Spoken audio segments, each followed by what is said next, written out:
دوستوں ہمارے چینل پاک ویوز ٹی وی کو سبسکرائب فرمائیں، شیئر فرمائیں اور لائک فرمائیں، شکریہ۔ بسم اللہ الرحمن الرحیم، الحمدللہ رب العالمین والصلاة والسلام علی رسولہ الکریم، اما بعد۔ پاک ویوز ٹی وی محمد منشا، السلام علیکم جناب، کیسے ہیں؟ آج کا پروگرام ہے عورت مارچ کے متعلق۔ آخر یہ کیا بلا ہے؟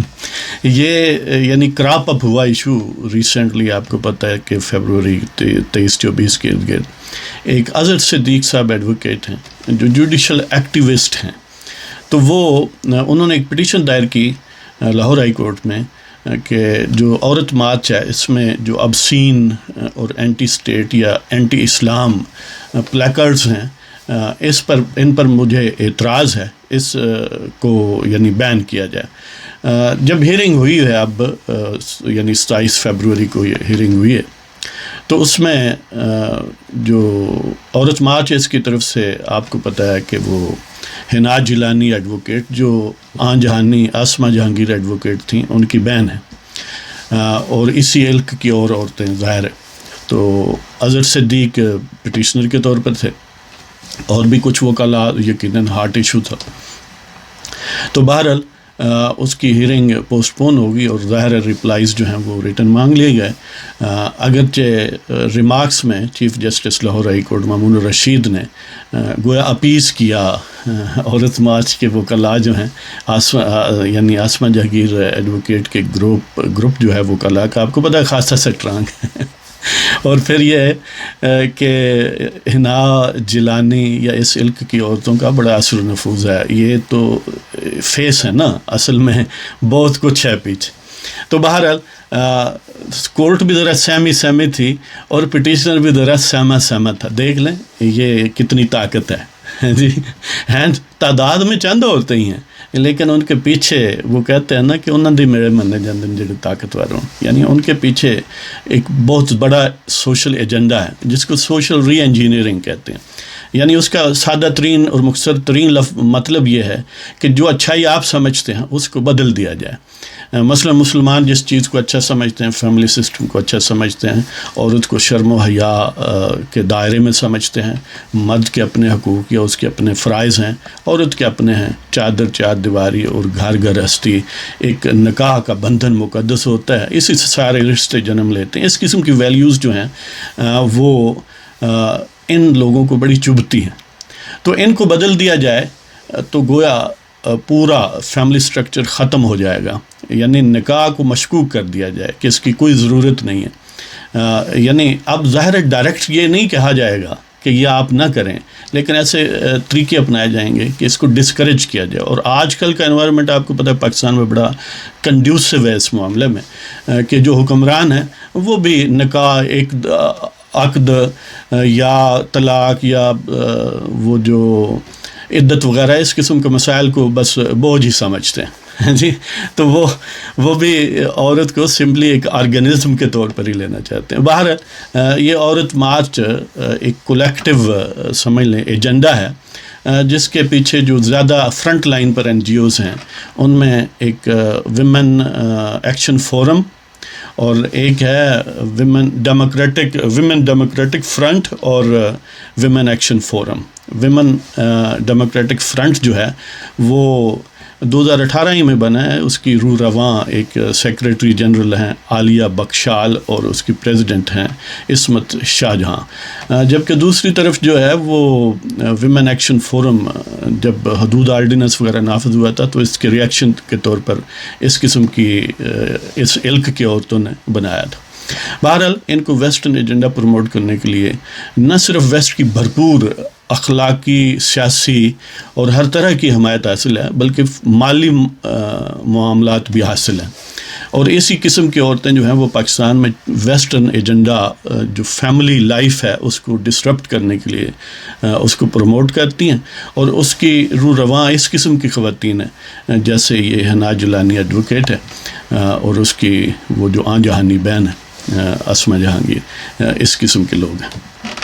تو بہرحال مختصراً یہ ویسے تو اس کے ڈانڈے ملائے جا سکتے ہیں سوشلسٹ تحریک سے. اس وقت کی عورتوں کے حوالے سے پہلے سوشلسٹ جو آرگنائزیشنز تھیں امریکہ میں ویمن ورکنگ ویمن کے حوالے سے ایک دن منایا گیا یعنی اس کی تنظیم نے سوشلسٹ ویمن آف امریکہ آپ جو بھی اس کو کہہ لیں. پھر اسی طرح کے باقی ممالک میں ایک انٹرنیشنل سوشلسٹ ویمنس کا ڈے ہوا 1910 میں. پھر آن ورلڈ الٹیمیٹلی یعنی سوویت یونین جب بنا 1917 میں تو اس میں عورتوں کو گویا سفراج یعنی رائٹ ٹو ووٹ دیا گیا.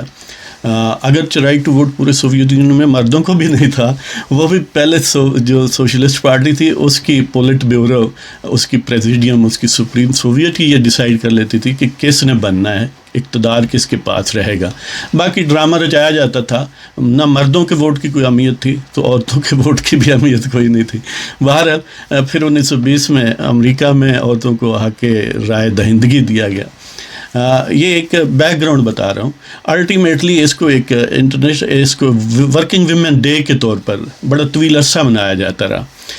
پھر یعنی وہ سوویت یونین کے حوالے سے, کیونکہ وہ جو ورکنگ ویمن ڈے ہے اس کو ویمن ڈے کے طور پر اس لیے بھی منا سکتے تھے کیونکہ ان کے نزدیک سارے ہی لوگ ورکنگ مین اور ویمن ہی تھے. پھر 1975 میں امریکہ اپنا UN نے اس کو اڈاپٹ کیا ایک انٹرنیشنل ڈے کے طور پر. مطلب اس کا یہ تھا کہ عورتوں کی اہمیت یا اس کے حقوق وغیرہ جو بھی وہ ایجنڈا سمجھتے ہیں. لیکن کچھ چیزیں ہیں جس کو ابیوز اور مس یوز کیا جاتا ہے. پاکستان میں ایک کانسیپٹ تصوف کا جس طرح یعنی بعض فلمی قوالوں اور بعض یعنی اس علق کے آوارہ یعنی جو ذہنی جسمانی آوارگی کو پروموٹ کرنے والے لوگ ہیں انہوں نے اپنایا. حالانکہ تصوف ایک بہت زبردست اسلامی روایت تھی اور ہے, اور اس کے لوگ دین پر عمل کرنے والے لوگ تھے, دین کے باغی اور دشمن نہیں تھے. لہذا وہ فیملی سسٹم کو پروموٹ کرنے والے تھے, وہ اس کے خلاف نہیں تھے. لیکن عجیب بات ہے کہ پاکستان میں یعنی مثلا فیض امن میلہ یہ بھی ایک ایونٹ ہے, اس کو بڑا یعنی مس یوز کیا جاتا ہے. اسی طرح یہ ویمن ڈے ہے, اس کو مس یوز کیا جاتا ہے. نام فیض امن میلہ ہوگا لیکن وہاں پر کنجرائزیشن کا پروگرام ہوگا. آواز باختہ اور آوارہ اور حیا باختہ لوگ جو ہیں وہ اسی باختگی کو پروموٹ کریں گے. نام کیا ہے کہ یہ تصوف کو ہم پروموٹ کریں, ہم صوفی لوگ ہیں. یعنی انہوں نے اب میں کیا کہوں, وہ خاص قسم کی منڈی میں کام کرنے والے کی ذہنیت جو ہے اس کو انہوں نے تصوف کا نام دے دیا. تو اسی طرح یہ ویمن عورت مارچ جو ہے یہ ہم عورتیں وغیرہ کولیکٹیو وہ ٹرم استعمال کر لیتی ہیں. تو اس والے سے یعنی اسلامک ویلیوز پر حملہ کرنا, فیملی سسٹم کو تباہ کرنا اور عورت اور مرد کو ایک دوسرے سے لڑانے کی فضا قائم کرنا, کیونکہ اسی طرح فیملی سسٹم کی روٹس کو ختم کیا جا سکتا. تو اس قسم کے ایجنڈے کو پروموٹ کرتے ہیں, لیکن لیبل جو ہے یہ عورتوں کے حقوق ہیں اور یہ ہے اور وہ ہے. یعنی ایک تصوف کو انتہائی ابیوز کیا ان لوگوں نے. ایک فیض امن میلے کے نام پر سمجھ لیں کہ ایک کنجرائزیشن کا پروگرام, اسی طرح ہم عورتوں کے نام پر اسی طرح کا پروگرام ہوتا ہے. اور اب تو یہ یعنی اسرٹ کر رہے ہیں نا, کیونکہ جو جیسے مشرف کے دور میں ایڈس قباحت کو ان چیزوں کو بڑا پروموٹ کیا گیا کہ وہ بھی کہتا تھا کہ عورتیں ننگی کر کے ہم نے دوڑانی ہیں, یعنی نیم برہنہ حالت میں دوڑانی ہے پاکستان میں. لیکن اب وہ جہنم میں جانے کا پروگرام ہے اس کا. تو بہرحال اسی طرح اب آج کی حکومت جو ہے یہ بھی کنڈیوسو ماحول ہے. باقی حکومتوں میں بھی کیونکہ ان لوگوں کا اثر و نفوذ بہت زیادہ ہے پاکستان کے اسٹیبلشمنٹ میں, اور پاکستان کے اسٹیبلشمنٹ کیونکہ ویسٹرن لوگوں کے زیر اثر اور ان سے خوف زدہ رہتی ہے تو وہ ان کی بلائیں لیتی ہے. جیسے آپ کو یہ اس ہیرنگ میں نظر اگر کسی نے دلچسپی لی ہو تو گویا لگتا تھا کہ سپریم کورٹ ہائی جسٹس عورت ہم عورتیں کے موقف کو پروموٹ کر رہا ہے, یعنی پٹیشن کو ہیئر نہیں کر رہا. تو اسی طرح سہمے ہوئے پٹیشنر بھی ظاہر ہے اسی طرح ہی تھے.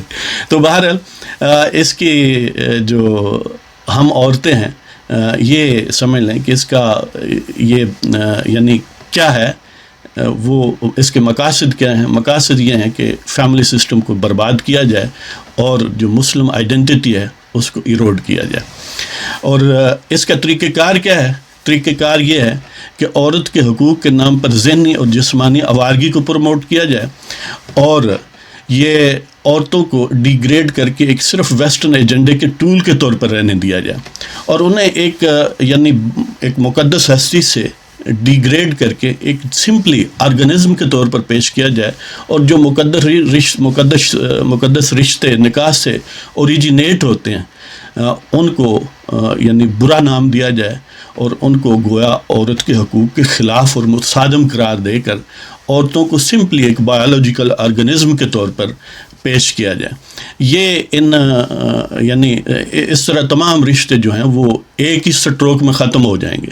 جب نکاح کے تقدس کا معاملہ ختم ہو جائے گا کہ عورت کے حقوق کے نام پر ہر قسم کی جسمانی آوارگی اور ذہنی آوارگی کو باقاعدہ نارم کے طور پر ایکسیپٹ کیا جائے گا، اور اس کے خلاف بات کرنے والے کو گویا انسان دشمن سمجھا جائے گا، تو پھر ظاہر ہے اس سے کیا حاصل ہوگا آپ پتہ ہے، آپ جانتے ہیں۔ پھر عورت اور مرد کے درمیان باقاعدہ ایک دشمنی کا کنسیپٹ جو ہے وہ لے کر آتے ہیں، اس طرح تمام ایکٹیویٹیز اس پر فوکس ہیں کہ مرد تمہارے دشمن ہیں۔ امیجن کریں، یہ مینٹلٹی ہے۔ لیکن خود اگر ان کی زندگی دیکھیں تو یہ 35 بیوی بھی بننے کے لیے یا گرل فرینڈ بننے کے لیے تیار ہوں گے اگر موزوں شخص، مالدار شخص ان کو مل جائے۔ اور اسی طرح اس کا یہ بڑی حد تک پوش پرسٹیٹیوشن کو پروموٹ کرتے ہیں، اور اگر کوئی اسی طرح کا کیس بن جائے تو اس میں وہ مخصوص سائڈ لیتے ہیں۔ تو یہ ان کا میکنزم ہے، مقصد اسلامک ویلیوز اور فیملی سسٹم کو برباد کرنا ہے۔ نام عورت کے حقوق کا بڑا اچھا لگنے والا استعمال کرتے ہیں، اور یہ ان کے طریقہ کار ہیں جو میں نے عرض کیے ہیں۔ تو اس حوالے سے پاکستان کے جو جب یہی پٹیشن ہی دیکھ لیں کہ وہ کہتی ہے کہ یہ ایکسپریشن ہے، فریڈم آف ایکسپریشن ہے، جیلانی کہتی ہے۔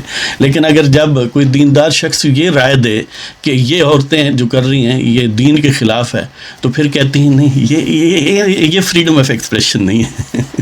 تو بھائی جو مولوی فتویٰ دیتے ہیں وہ بھی فریڈم آف ایکسپریشن ہی ہے، جس طرح تم دیتی ہو، جس طرح اس قسم کے لوگ دیتے ہیں نا کہ یہ دیکھیں عورتوں کے خلاف ہیں، انسانوں کے خلاف، جب وہ اظہار کرتے ہیں تو پھر اس پر بھی اعتراض نہیں ہونا چاہیے۔ بہرحال ہمارا کام تھا لوگوں کو اس سے باخبر کرنا۔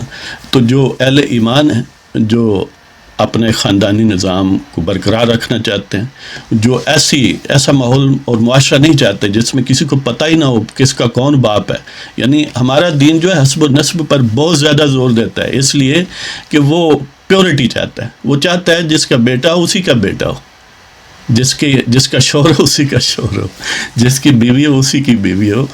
تو یہ نسب کو محفوظ کرنا، حسب کو اگر محفوظ کریں گے تو ہوگا، آپ اپنے نکاح اور اپنی شادیوں کو محفوظ کریں گے اور اس ٹریڈیشن کو مضبوط رکھیں گے تو آپ کا نسب مضبوط ہوگا۔ ورنہ ویسٹرن سوسائٹی میں آپ کو پتہ ہے کہ اکثریت کو سمجھ لیں کہ آج ٹرینڈ اب ایسی ہے کہ بالآخر یہ لیول آ گیا ہے کہ بہت سارے لوگوں کو یہ پتہ ہی نہیں ہے ان کا باپ کون ہے، اور یہاں تک کہ ان کی ماں کون ہے۔ بہت کچھ ایسے بھی ہیں ان کو آپ حیران ہوگی کہ یہ کس طرح ہو سکتا ہے کہ ماں کون ہے اس کا نہیں پتہ۔ اس کا یہ طریقہ کار ہے کہ جب آوارگی آپ پروموٹ کریں گی اور وہ ایک لائف سٹائل ہوگا، اوریجنل سمجھ لیں لائف سٹائل ہوگا، تو ظاہر ہے بہت ساری، اور جب یہ بھی آپ کہیں گے کہ چھوٹی عمر میں تو بچے نہیں پیدا ہوتے، چھوٹی ان سے مراد یہ ہے کہ 25-35 سال سے کم ہو تو وہ چھوٹی عمر ہے۔ تو یہاں ویسٹرن لوگوں میں اب بھی 12-13 سال کی لڑکیاں بھی ظاہر ہے وہ اس والے سے بچے تو پیدا ہو ہی جاتے ہیں۔ تو جو بھی ینگ خواتین ہیں، خاص طور پر 20-25 سال یا اس کے ارد گرد سے، ان کے اگر بچے پیدا ہو جائیں تو وہ انوانٹیڈ سمجھتے ہیں، وہ پہلے تو ہونے نہیں دیتے لیکن بعض کا تو ہو جاتے ہیں اور کافی ہو جاتے ہیں تو اس کو اڈاپشن کے لیے رکھ دیتے ہیں کہ مجھے نہیں چاہیے، یہ لے لے کوئی نا۔ تو اڈاپٹ کرنے کا طریقہ اور تو ظاہر تفصیلات کے، اس میں ایک یہ ہے، اہم ترین یہ بات ہے کہ جو اڈاپٹنگ پیرنٹس ہیں انہی کا نام لکھا جاتا ہے، جو بیولوجیکل پیرنٹس ہیں ان کو ختم کر دیا جاتا ہے، ریکارڈ اس کا سیل کر دیا جاتا ہے، اس کو ایکسیس نہیں رہتی۔ بچہ جب وہ ہوش سنبھالے گا تو اسے نہیں پتا ہوگا کہ جن کے ساتھ وہ رہ رہے اصل ماں ہے یا باپ ہے، یہ اصل کون ہے، میں اصل کہاں سے ہوں، وہ اسی کو سمجھتا ہے۔ اسے بڑا ہو کر بڑی ریسرچ کرنی پڑے گی بڑی ہمت کرنی پڑے گی، اور ظاہر ہے اتنا ٹائم نہیں ہے جو اس معاشرے میں. تو اس طرح ان کو پتہ بھی نہیں ہوتا کہ ان کی ماں کون ہے، ان کا باپ کون ہے. یعنی گویا بالکل ایک بایولوجیکل آرگنزم ہے جو ہیومن ولڈرنس میں چھوڑ دیا گیا ہے. تو اس کے ساتھ ہی ہم آپ کی اجازت چاہتے ہیں. اگر آپ کو پروگرام پسند ہو تو ہمیں سبسکرائب کریں، شیئر کریں اور ہمیں اجازت دیں. خدا حافظ.